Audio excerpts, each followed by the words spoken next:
Good evening. I'm Nemani Jalembatiki of the Fiji Sun. Welcome to Fiji's first TV editorial show. In my say tonight, I will speak on the renewed debate over the use of social media. The uploading of graphic photos from the horrific fatal Nambour multiple vehicle collision onto social media has triggered a new debate on social media, on ethics and moral implications. Families of victims whose photos were uploaded have expressed their disgust against such an act. They are supported by many people who vented their anger against student Veresa Sokosoko, who said he was falsely accused of looting the victims. He has now come out and told the Fiji Sun that he came across the accident and went to help, comfort the victims, and retrieve their belongings before handing them over to the police. He was photographed doing this and accused of stealing from the victims. Without checking with him, the person responsible uploaded the photos on social media and vilified him.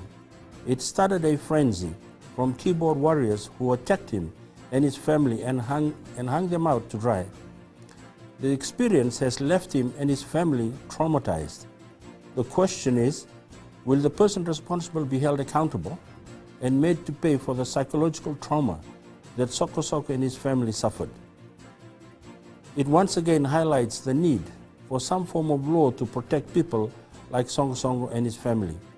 Parliament recently passed the Online Safety Act. It is a commitment to ensure harmful online behavior such as cyberbullying, cyberstalking, internet trolling, and exposure to offensive or harmful content, particularly in respect of children, was clamped. It provides specific avenues which individuals, parents, legal guardians, or representatives of victims can take to have their concerns dealt with. It refers to intimate video recordings, especially of women, which are later used to bully them. These women and young girls can take their issues up with Online and Safety Commission, which will look into the matter on their behalf. These victims will be able to seek advice from the Online Safety Commission or Commissioner, who will also investigate complaints and seek to resolve them. We also hope that the Commission can also accept to investigate cases like the Sokosoko incident. These cyberbullies should not be allowed to use the freedom card to attack innocent people with impunity. What if Sokosoko was your brother, father, cousin, or friend? Would you do the same thing against him? Of course not. You would feel for him and support him. The Online Safety Act should be expanded to cover all kinds of online complaints. Freedom must come with responsibility to protect the weak and the vulnerable. Some opposition politicians argue that the new law will curtail freedom, saying that people were turning to social media out of frustration because their voices are not being heard. That would only be true if what they are saying is true. The Sokosoko saga is part of fake news that dominates the social media landscape. Sadly, it is exploited by politicians to spread their propaganda. That's why they do not want any form of control to hold offenses who abuse it accountable.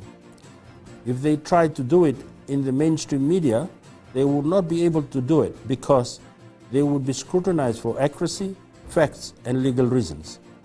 All those checks and balances are there to protect the people, the vulnerable, and the weak.